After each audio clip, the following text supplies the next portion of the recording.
graduate students who's stuck around in the student teaching, and she's pretty amazing. She had breast cancer when she was really young, and rather than take that and just go lay down somewhere and cry about it, she formed a nonprofit called Cuddle My Kids that she'll tell you about here in a minute, because she had little babies herself that she was worried about weren't getting cuddling. Talk about thinking outside the box. And then years later, she developed some other issues she's going to tell you all about that are really good and really interesting and can be very helpful to you. And then most recently, just to beat her drum for you a bit, she's formed a healing center of her own that she's just launching. I'm very excited about that, Cathy. So welcome. Oh, just one more thing before we give her the podium. I am traveling today and a little bit of a loosey-goosey bandwidth issue. So if this goes down, don't despair. We will just come back next week. All right, Cathy, it's all yours. Sounds good. Yeah, and I'm really glad to have you here. I'm excited to be here, and I'm excited for anybody that's listening that can identify and has been coping or struggling with any anxiety, depression, or PTSD, or any challenge really that can set us aside. But I'm excited to be here today, and I'm actually surprised myself that I'm here with Deborah and talking about something that I never realized I would be able to do.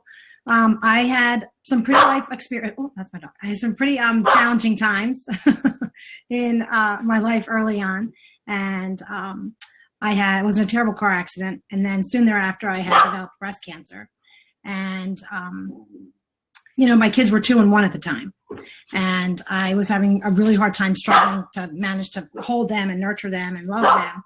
And I'm going to excuse myself for 1 second because I'm getting distracted. Yeah, go put him in your lap. Yeah. That's one of her coping mechanisms, is that dog. I know for sure. All right. Now he's with us. Sorry about that, but that was meant to be. But anyway, I was struggling at the time to take care of my kids. And I was always a creative, involved mom, and I wanted to play with them. And I thought I met so many people along the way in my journey that had children, and they were, treating really early in the morning to get to their jobs, and everybody was just kind of struggling. And we all wanted the same thing. We wanted the best for our family and our kids, and had a hard time taking care of ourselves and our kids at the same time. During that time, I think anybody that develops a really life-threatening disease, there's always that fear sets in. And I really didn't want to work on myself or be worried about, I didn't want to pay attention to my fear. I kind of just bottled it down, pushed it away, and kind of and plowed through what I needed to get through at the time. I launched Cuddle My Kids, which has been phenomenal in our community. We help families with cancer. We provide free support services to families with cancer in our community. And for years, I went ahead and did that and served our community, and I loved it, and it's thriving today. But at the same, I think that there were some things that I had experienced I never allowed myself the time to sit with and process. I just kept going ahead and putting people ahead of my needs at the time. And slowly but surely, I was starting to wear down a little bit more.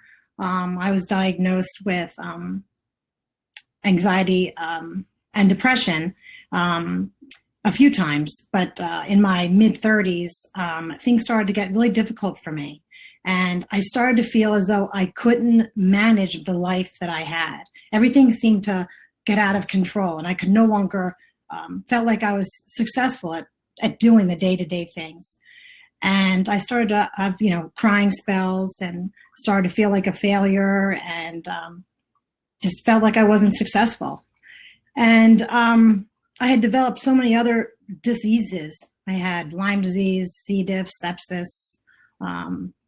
Oh my goodness, I could name them all, but needless to say, it was a really difficult time. And I think what was happening was my body was breaking up inside because I just wasn't giving it what it actually needed.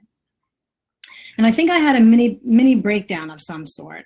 And everyone that was around me was so used to me being able to do everything and take care of everybody with a smile on my face. And I really actually didn't have a problem doing that. It's just in the meantime, I was kind of falling apart.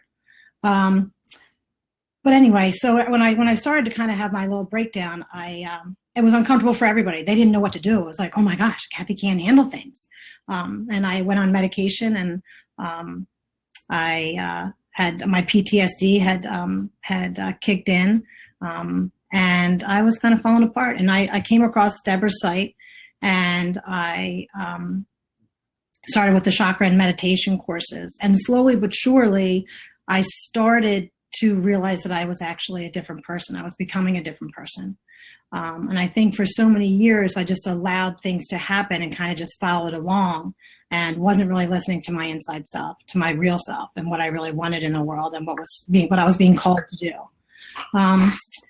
So I spent the time in nature, and I spent the time journaling and meditating, and I was able to get off all my medication and able to share with everybody today that it is really possible. If you do the work and take care of yourself, you can have some relief from the symptoms, the debilitating symptoms of anxiety and depression.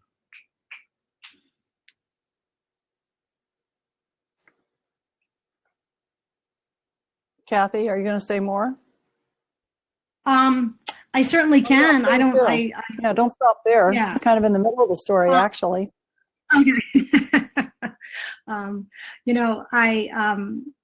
I kind of was in the middle of all this chaos, and I read your book, Deborah's book, Truth Heals, and I didn't know up from down. I didn't know where I was going. I didn't even think it was worth living my life anymore. I really, really felt like a failure, and I just knew that I had to change. I read Deborah's book, Truth Heals, and I think that the most important thing in all of it, and I think for anybody that's really suffering, we all have these really challenging life experiences, all of us difficult times in different ways, but we all have our own cross that we have to bear in life. But I think what happened was so freeing for me and so healing for me that I was finally able to take the time, because I was being quiet, I was meditating, and I was journaling, to really take the time to look back on my life experiences and forgive the events, forgive the people, forgive anything that had happened to me in my life that was just too much for me to bear at that moment, to forgive it, to forgive anything about it, and to let it go, and to take from my life experiences just what I needed to move on the right way, and to leave everything else behind me. And I think that if you do anything, if you have no time to do anything else, it's just take that time to sit back and forgive and let go and move on.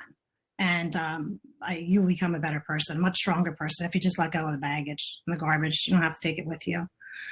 And that was really big. I was really upset about some things that had happened. I felt like I was challenged beyond what I was capable of carrying. But I let it go. And I think I felt like just all the weight come off when I was able to forgive my life experiences and what I did or didn't do during them, whether it was right or wrong, whether who was involved, whether they supported me or not. I just was able to let go and forgive.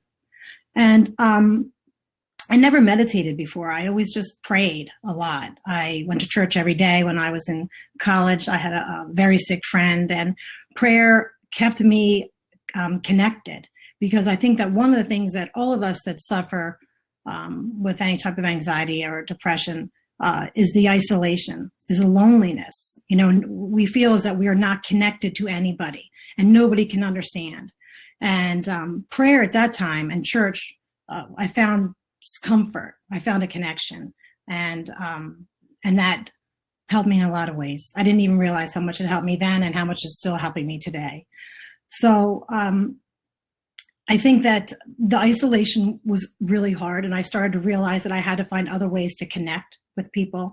And another thing that I think that I found that was really difficult that I started to, in my reflection, I look back on, was knowing that I'm going to be more prayerful and meditate, and knowing that I'm going to find ways to connect, and knowing that I'm going to forgive my whatever has happened the day before or years before and move on.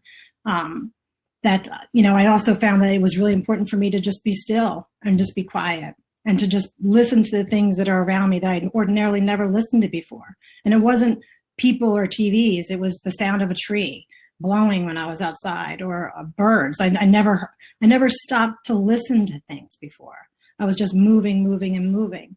And during all this time, my motor was going so fast physically, and it was going so fast on the inside. And I just had to slow down. So I found that meditation, forgiveness, being in nature, and journaling, just writing it all down, writing what I was sorry about, writing what I needed to let go, writing who I needed to forgive.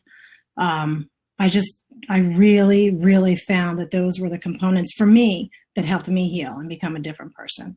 And I think that we all have different levels of our anxiety and depression and PTSD. It's just a matter of this conversation, having this conversation with Deborah, and removing that taboo that we can't talk about it and admit that we're challenged.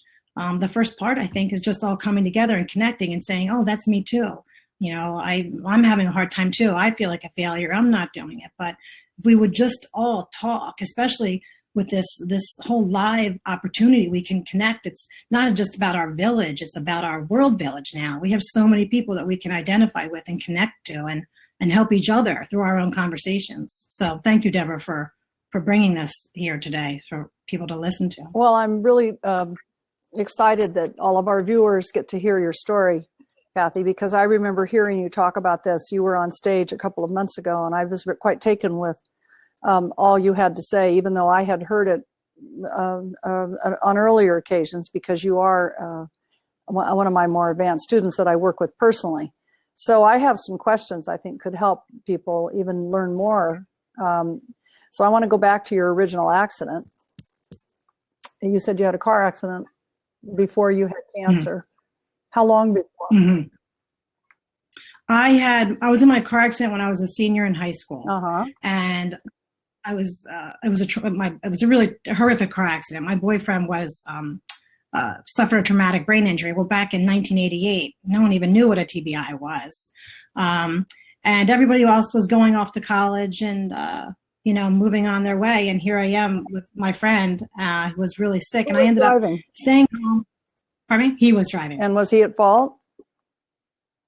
He was just being a silly teenage boy that decided to off-road when he was on the road, and just, he was surprised. We fell into a ravine, a 20-foot drop that he didn't know was there when he was kind of, trying to get out. And there isn't a one of us that didn't do that at 16, 17, or 18. Yeah. I mean, Eddie Bauer. We all did that, right? Embarrassing. Yeah. To think back. Yeah. Was there any reason why you would have blamed yourself for this accident?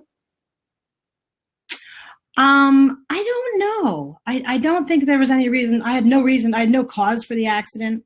I had my seatbelt on, and he didn't have his seatbelt on, and I did. So he got. Yeah, I did. Yeah, and he didn't have a scratch on his body. No, because we fell down.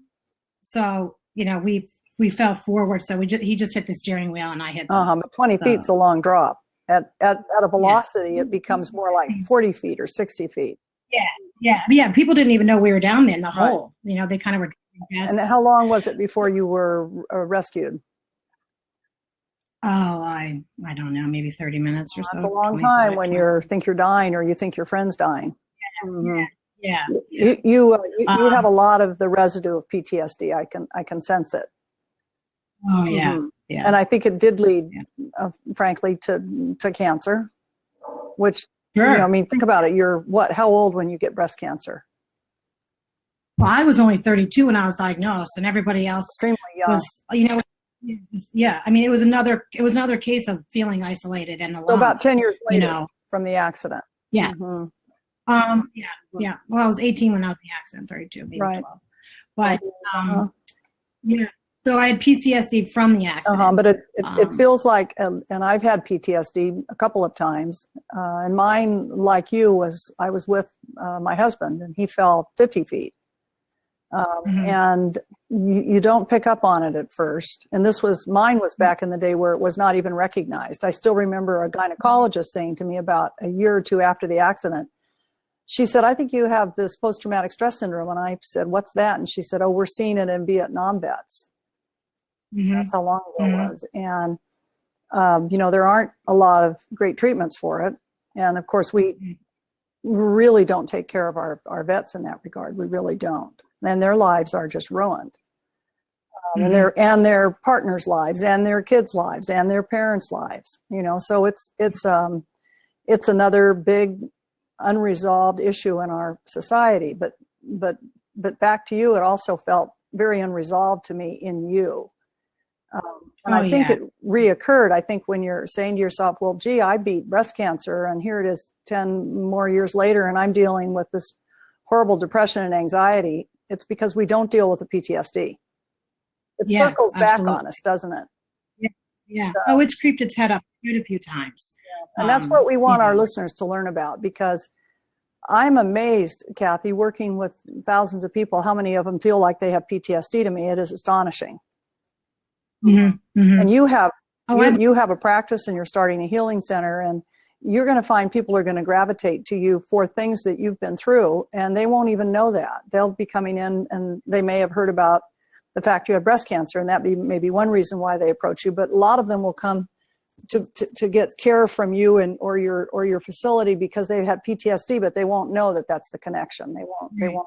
It's something. It's a vibe we send out that we've been through this. We can help you. We can help you. So. Yeah, you're right. And even though it's been many years and I've worked on it endlessly and myself, it can still rear its ugly little head. Oh yeah. And it doesn't. It gets worse as we get older. Yeah. So I really urge those of you who are watching and listening today to think about if you've had an incident in your life, and we'd love to take some callers.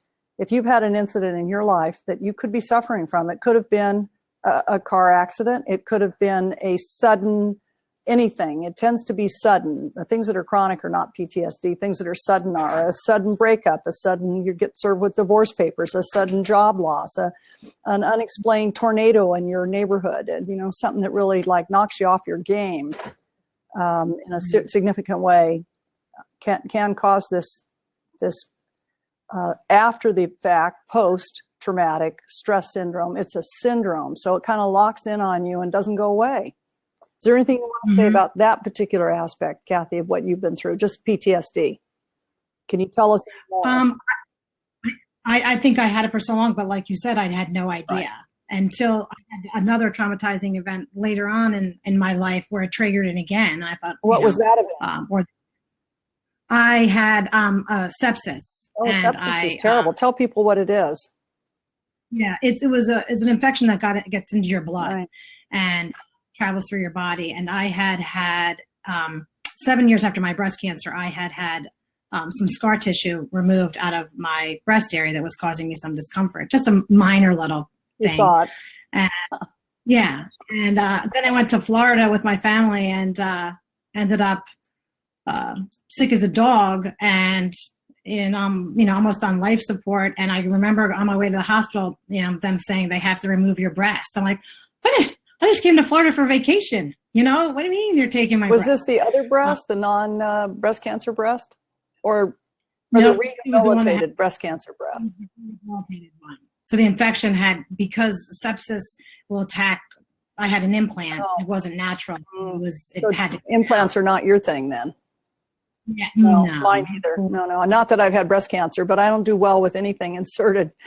I've discovered, I discovered a little too late. I had a pin put in my knee, and the surgeon said he'd never seen anyone work a pin out so quickly, right out through the skin. He's like, well, we won't do any more of those in you.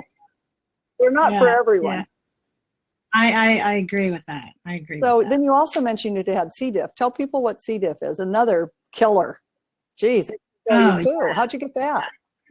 Too many antibiotics, huh? From the sepsis. Let's tell people that C. diff is another disease you don't want that comes, for one person it might be one antibiotic is one too many, and for somebody else it might be 30 is one too many. Yeah. The bottom line to it is don't ever take an antibiotic unless you absolutely have to. Cathy didn't have a choice. She had a life-threatening infection. But boy, if you have any discretion and you think, I have a cold that's hung on for 2 weeks, and the doctor, you go and he or she goes, well, I think you've just got a standard upper respiratory infection. Let's let it run its course. Let them do that. Don't take an antibiotic. Don't pressure them for one. Oh boy. I tell people all the time, they just have no idea. Months it takes to recover. Your whole house is, your family's quarantined. It's terrible. It's so humiliating too. There's that. Oh God. Yeah, we won't go into the gory details. We'll tell people, just go Google it if you're really curious. Be prepared to have a sense of humor, huh?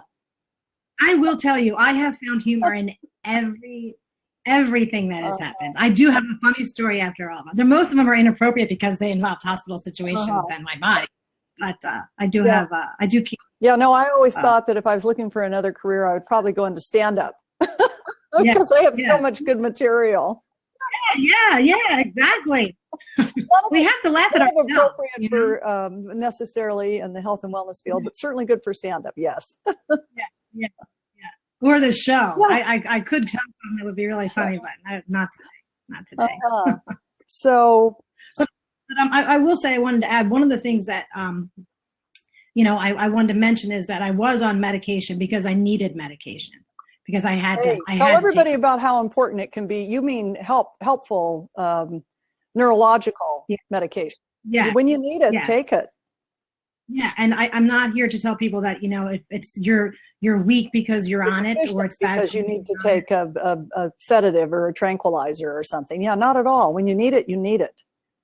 Yeah, you do. And I think that's one message I want people to realize. Yeah, no, I'm so glad you mentioned that, because I'm always counseling people not to criticize themselves. I get more people who come to us and say, oh, I don't measure up, I'm weak because I have to take, and then they'll say something like my diabetes medication and my insulin. And I'm like, that is God's gift to you, that medication. That insulin is the greatest. Your body can't make it. I'm so glad that medicine and science has invented it for you.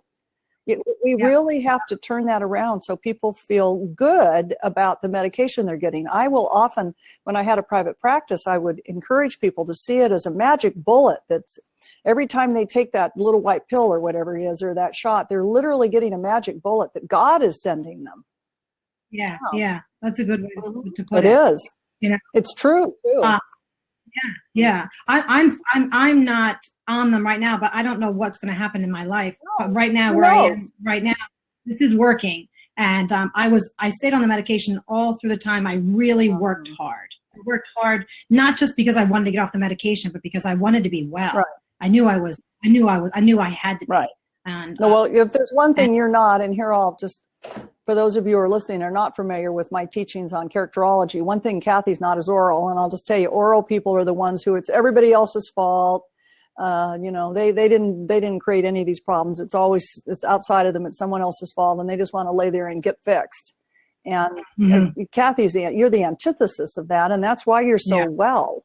By the way, is you're not just laying around. Otherwise, if you were just laying around saying, let somebody else fix this in me, you'd be way back with the post-breast cancer kind of thing. You'd still be languishing there 20 years later. Yeah.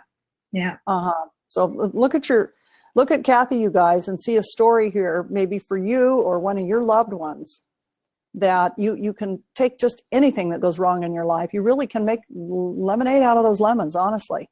Mm-hmm. Yeah, you're a really good example of that. And I'm so excited. Tell us about the center you're starting. Your Gabrielsen Wellness Center. Tell me about that. Yeah, the Gabrielsen Healing Center. I will say, when I start something, I don't stop. I'm not a quitter. What town is it in? Is it virtual, or does it have a physical locale? It's both. I have some clients that I do virtually, and not from this country, from all over, and it's local in our town. So we can brag about you a bit. Oh, thank you. I am in Westchester, Pennsylvania, which is a suburb of Philadelphia. I love our town. We have a wonderful community here. But one of the things we don't have is, energy healing, a lot of mindful stuff. So it's bringing it there to the community. I love that. Here, let's see if we have some questions. So our first caller is Hugh, and Hugh wants to know, Deborah, will the language be in English or French when you come to France to speak? It will be both, Hugh. There will be a simultaneous translation into French, not to worry. My French is very marginal, all right? So but I'll be speaking in English, so If you're English speaking, you'll get it that way. And if you're French speaking, you'll get it that way. And then the next question is from Susan. And Susan, I'm going to invite you up on screen. Susan's getting ready to move and wants some help on making that decision. And while we're waiting for Susan to come, Kat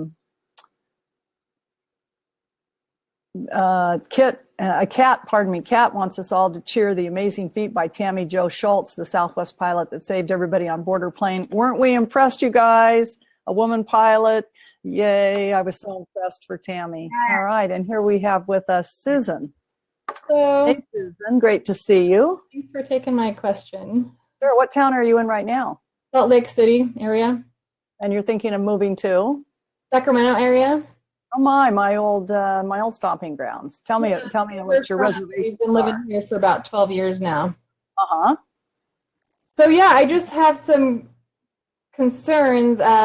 You know, we've been looking all over the areas at different trails because one of the main reasons I want to move back is to be more in nature, because where we live right now, we just don't have a lot of opportunities for that. And so I definitely want to be somewhere with a lot of nature. And one area where we love the trail the most, there's more crime than I would like to have. What part of Sacramento is it? So Roseville area. Roseville's pretty safe. In general, it is, and this is one of the rougher areas of Roseville. And I don't think of Roseville as being very rough. It isn't very rough. It's you know. But is compared to Salt Lake City, do you consider it rougher? Well, where I'm living in Salt Lake City, I live in this suburb of Salt Lake City that's pretty safe and stuff. But where we did live, we're living in an apartment right now, but where we lived, there were a lot of break-ins in our neighborhood and stuff here in Salt Lake, and that wasn't, you know, that it didn't show a lot on the crime map, but before we moved, but we had a lot of issues, and so I'm a little nervous going to somewhere that says it has more crime. My first and best advice would be to talk to the neighbors, literally go bang on doors in the neighborhood. Have you done that? I haven't, but that's a great idea. It is, and the neighbors will give it to you straight. Okay. They'll tell you if there's any reason to be concerned, and you can weigh the neighbor on the left versus what the neighbor on the right tells you. Is this an apartment or a home? We're going to be buying a home, hopefully. Oh, lovely. Yeah. It feels very positive to me, but I'd like you to talk to the neighbors. Cathy, are you getting any information here for Susan? No, I would just suggest that don't ever make a decision when there's fear involved in it. And it sounds like you might be a little bit afraid.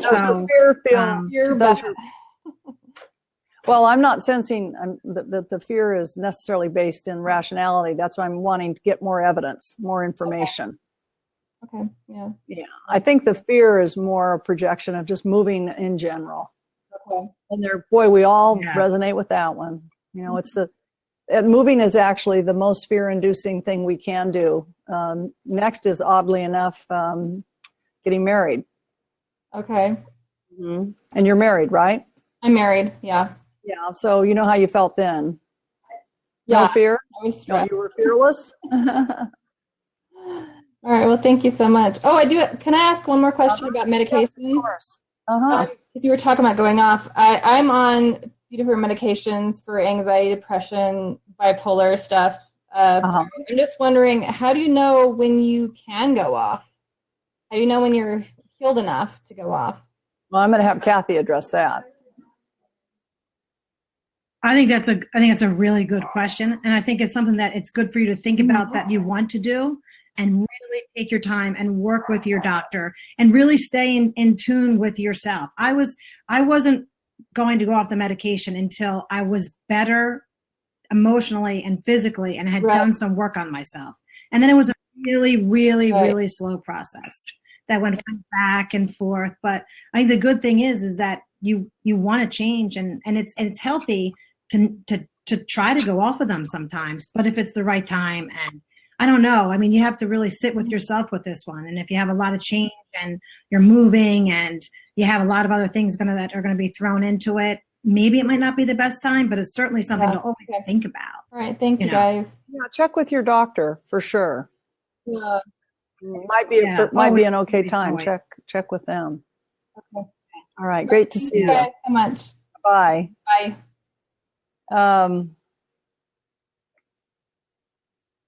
Let's see if, I know we have someone else who's coming to join us here. Let me go find their name. I just, hold on.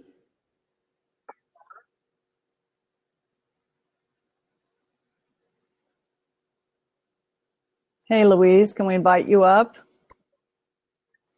So while we're waiting for Louise to join us,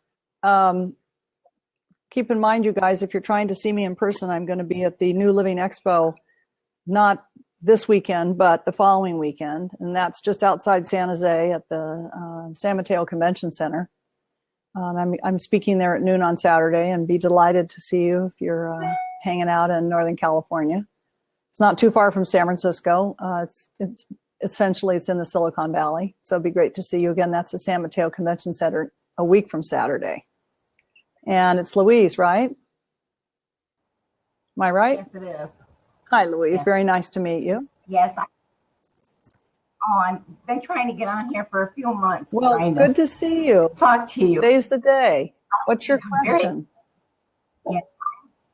My question is, sometimes as I'm setting and I get up, I feel like I'm off balance. I have to grab something, and my legs sometimes will go right off and under me. But if I flip down, Have you like almost fallen? my hand. You said out from under you. Pardon Have you me? fallen?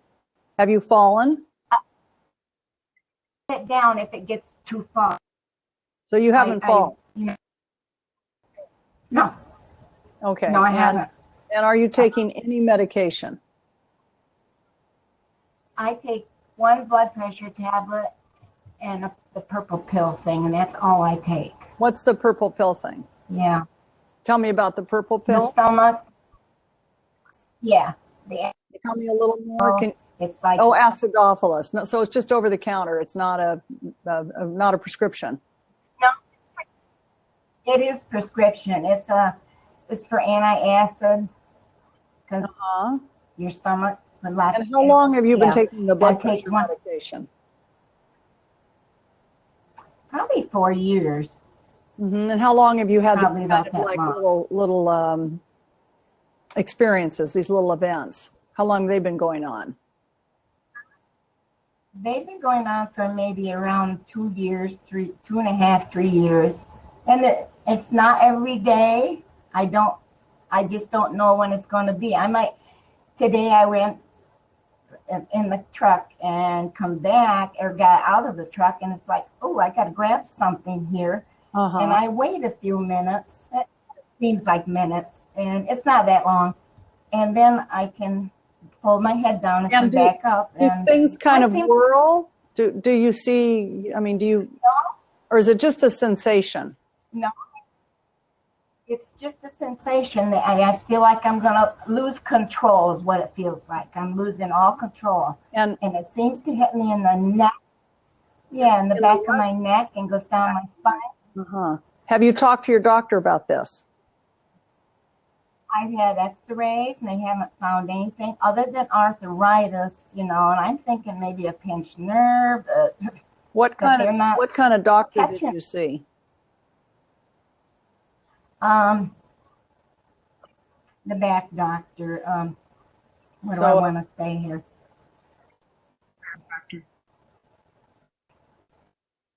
What sort of doctor was this physician? Was it a physician? Yeah, in the back. In the eye. Oh, you had an MRI too. You had a pretty full workup. Your avatar is showing. Can you come back where we can see you? I don't know what caused that to happen. Sorry. I can still hear you though. No. All right. And you've never fallen. No, I haven't. And I'm going to ask you what city you're in.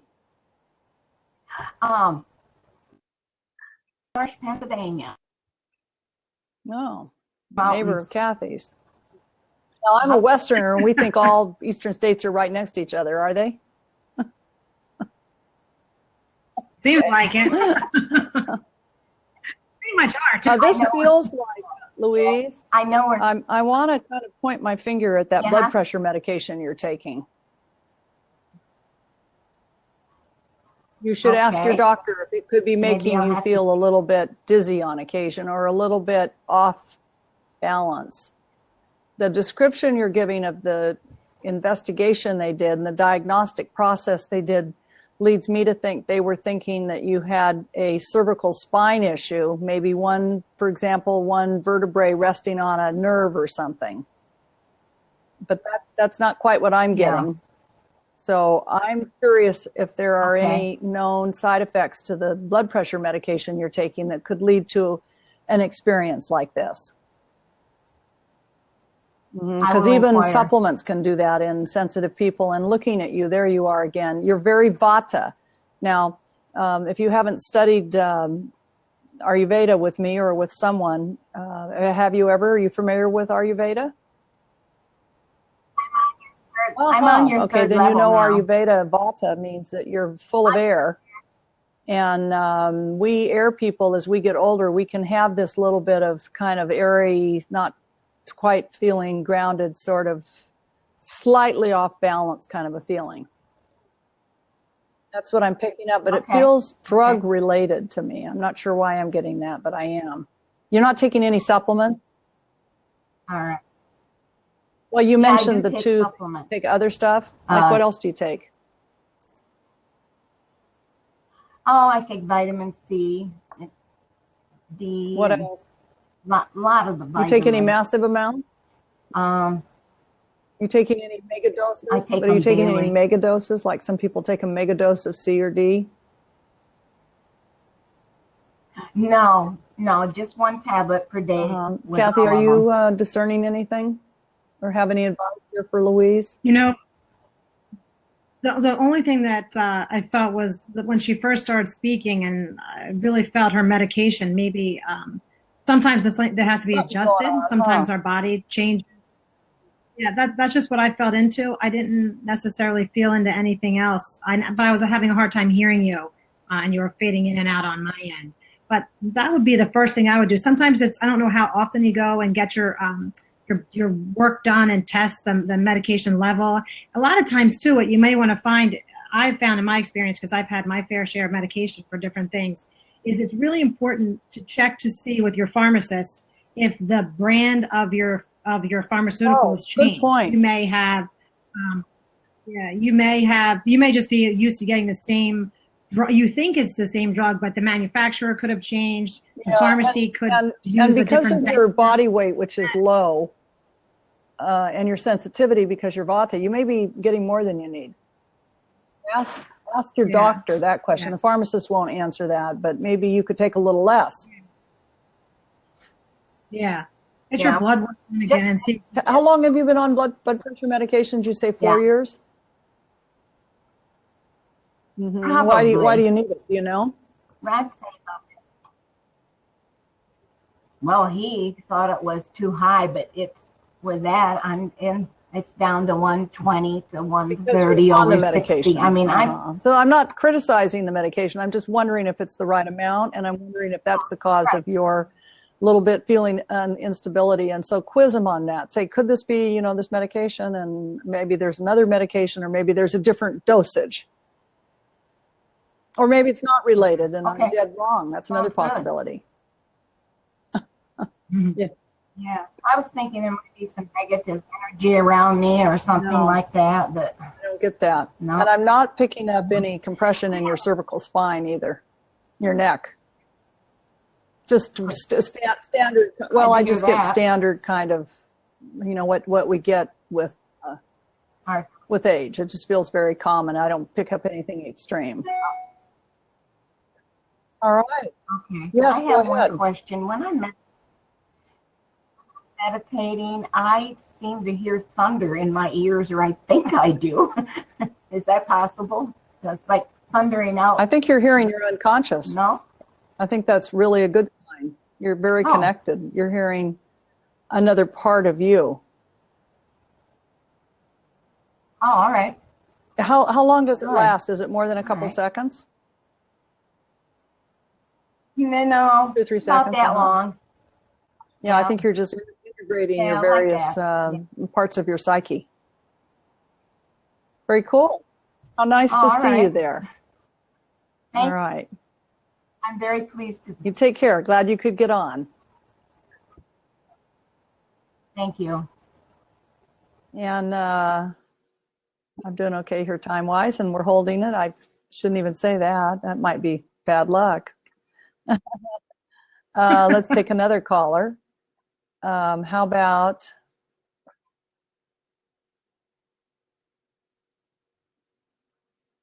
Oh, here's a PTSD question from Judith. Judith, see if you can come join us.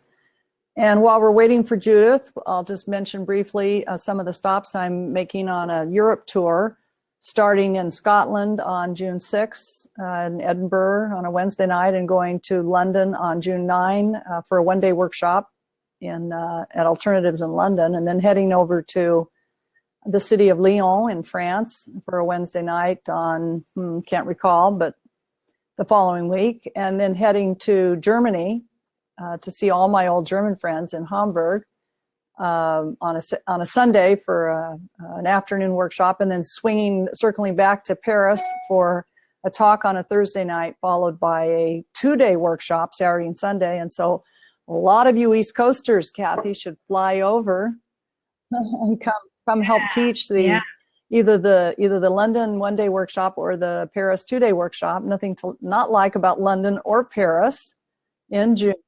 That would be really fun. Yeah. So I don't see, let me go try again.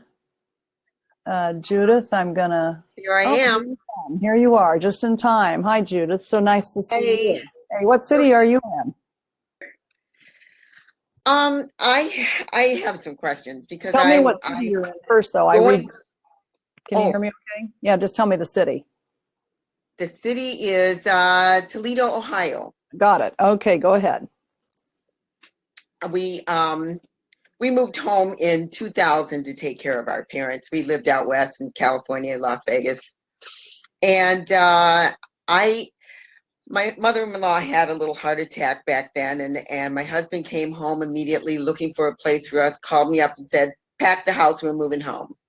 So you're both from the same city? Yeah, we're both from Ann Arbor, Michigan, actually. Okay. So we moved home. We built a big house. We moved my in-laws in. She was in a wheelchair, and they lived with us for about 11 years. And we got in an accident. I was taking them to a specialist, and no, wait a minute. The in-laws were in the car? We were in our handicap van. Okay. And we were hit full speed at a red light. Wow. Broadsided? The girl just wasn't paying any attention at all. Broadsided? No, we hit from the back. Oh. And pushed the van all the way up to the center of the van where the gas tank was. And my mother-in-law ended up dying from the accident. Oh, it was very traumatic. In the middle of the van? She her wheelchair seatbelt broke open when we were impacted, and she broke her big femur bone and in the thigh, and then she broke some ribs that stabbed into her lungs, and gave her congestive heart failure, and she How old died was about 92. Oh my. Well, she lived a good long life though, but what She really did. We just, we came home to take care of them, and we never imagined her dying in that kind of a way. It was so traumatic for both of us, and I really didn't pay attention to me because I put them both in an ambulance and let them go, and I called my husband, waited for him to come pick us up because I had to deal with the wrecker and the cops and the whole thing, and I had broken my neck. This was the second time I broke my neck. Let me see. I broke my neck in 2000 in the process of moving here, and then in 2009 was when the accident happened. Did you break it in the same place? Yes. Well, it was actually they had to go through the front, Fifth cervical. and cut open my throat and go all the way through and take out the broken disc, and then they had to take pieces off my spinal cord Is it because at it 5? stabbed into my spinal cord. Can you tell me And which cervical it is? Is it 5? it was 4, 5. No. In the first accident, I mean, Mhm. the first surgery I had was 4 and 5, and then it was 6 and 7 Yeah, it in the doesn't feel second like you one. have a 5. So I've Wow. got like cadaver discs, and they had to take out the plate I had and put in a new plate. And I mean, it was just so traumatic, the whole thing with this accident, because my husband almost fell apart. He ended up with a severe gout attack a week after the funeral. But was he otherwise injured in the accident? He wasn't even in the accident. He Oh. just he spent a week at the hospital with a severe gout attack that attacked every joint in his body from stress. Mhm. And all they could do was give him morphine Judy, every who was day. driving? I was driving, Oh, but I had put my car in park, and I twisted in my seat to talk to my mother-in-law, who was talking to me. And I think that's what really broke my neck again. And you were on an angle. because of it, I'm unstable. I'm a fall risk. I fall maybe 6, 7 times a year. Now they tell me I have a bulging disc at the disc below that. Yeah, but you're a young woman. I want to tell you some I'm really good things 63. about you. Well, yeah, but that's very young. 63 is a new 40. Well, look how young she looks, Cathy. I mean, you look, I mean. Well, I've been using the Kanza wand. Yeah, I love it. I'm really, no, I've got nothing but positive things to say here, which will probably be very helpful to you, because you're spinning a little bit here, thinking that things are going to get worse, and they aren't. They're actually going to get better. Well, the funny thing is that I got sick with the flu the day after Christmas this year. And I haven't had the flu in 17 years. And then was this the real flu? Yeah, the real flu. And then I had it for 6 weeks. It moved into bronchitis. So I had that for another 6 weeks. And then it moved into pneumonia. I'm picking up bad upper respiratory. I had the diarrhea and the throwing up. I had it all. And then it moved into pneumonia. I had to go to the ER 3 days ago because I was having chest pain.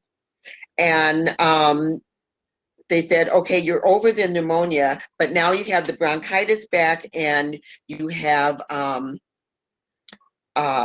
what is it called? Pleurisy. So I think that I'm getting better. I've got all this new medications. I've already been through 3 sets of medications through 3.5 months. I've been sick. So I think it's just like a pouring out of things. And I've been working with Linda Richards, who's been fantastic and helping me.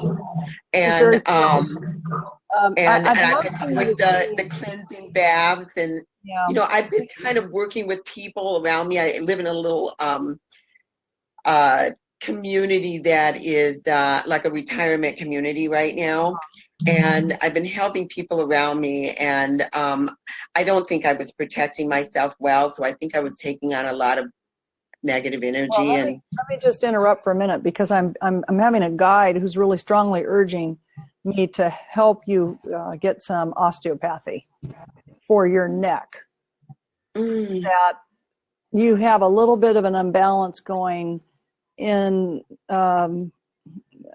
some of the upper energy in your head and your neck from the crash and both surgeries, actually. Right. And that energy is what set you up for this, not the flu, but the upper respiratory thing that it evolved into and wouldn't leave. Yeah. Because when I feel into you, I definitely get upper respiratory. It feels like all of this is connected in some way. It is. And it has something to do with your life purpose in coming back to help your in-laws, which was just a door opening actually for you, not just you, but you and your husband. Right. To help others. Right. So we got to get you well. Because, when We ended up losing everything. I ran a gem business supplying manufacturers, jewelry stores, and designers for 22 years.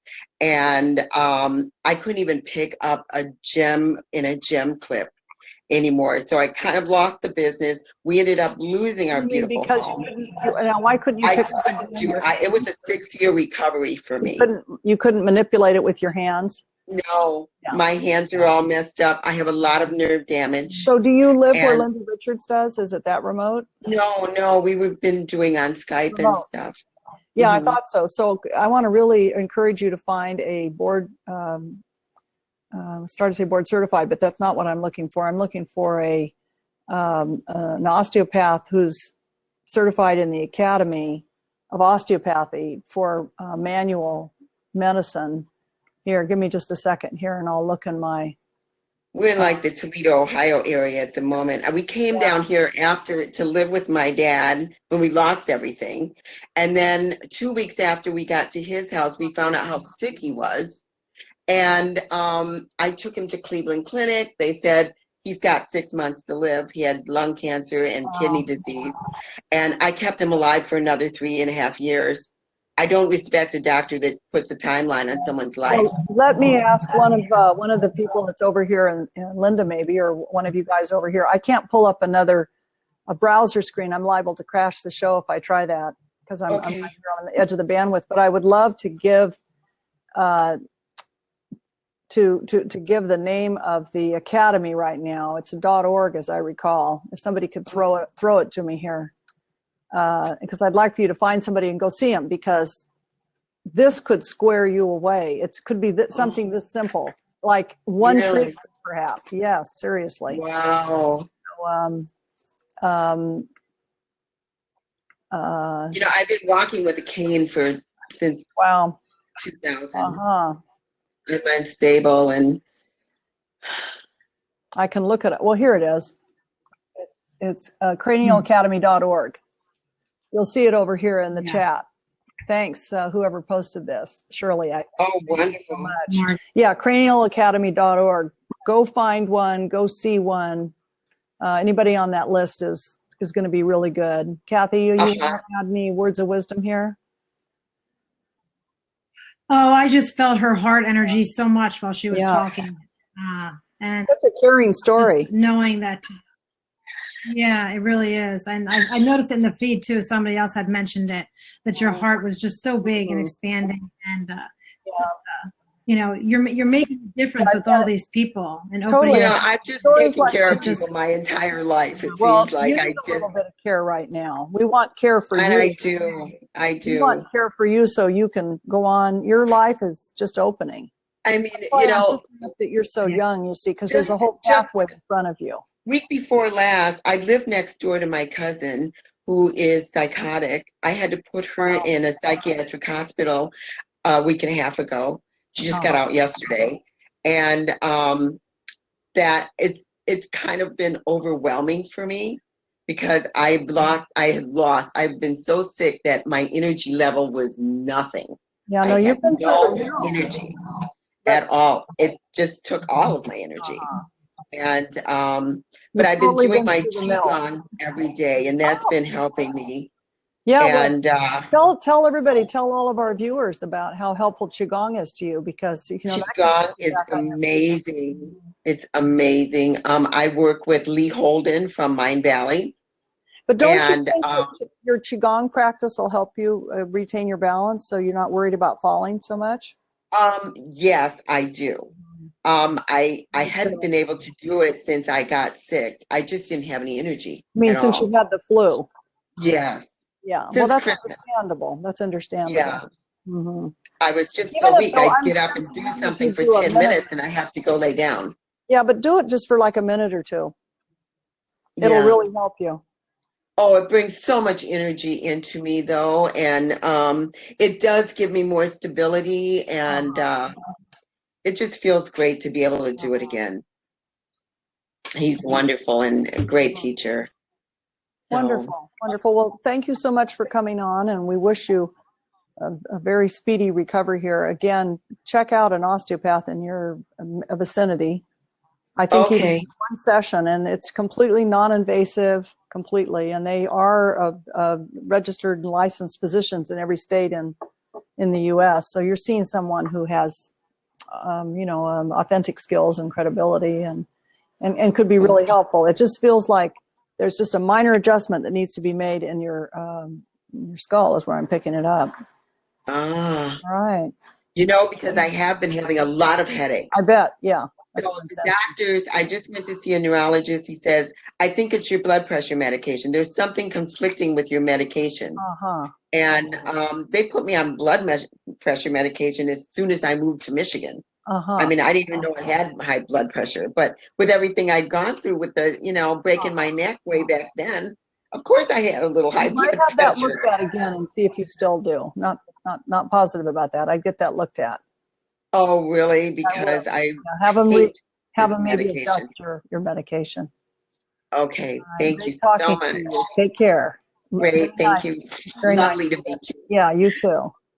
Okay. Hey guys, we're officially out of time here, so I just want to say thanks again to Cathy Gabrielsen, one of our advanced practitioners and grads here at the Deborah King Center, and would love to see you all again. And Cathy and I both enjoy working with you all, so it's been really a privilege. Until next time, you guys take care. Thank you. Bye-bye. You too.